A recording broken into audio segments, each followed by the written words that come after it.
Unseen blessings, the wisdom of unanswered prayers.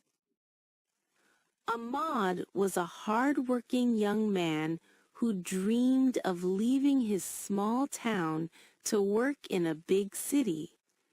Every night he prayed, asking God to open the door to a high-paying job far away.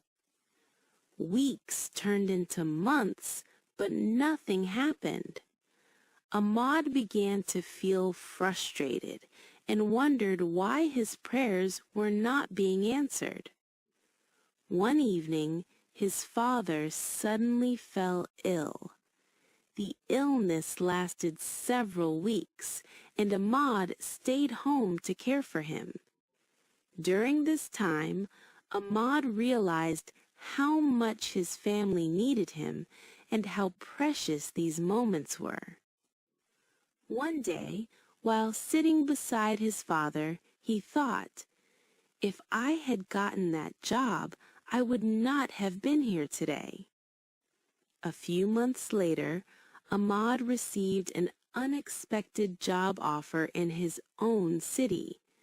The salary was good, and he could still stay close to his family.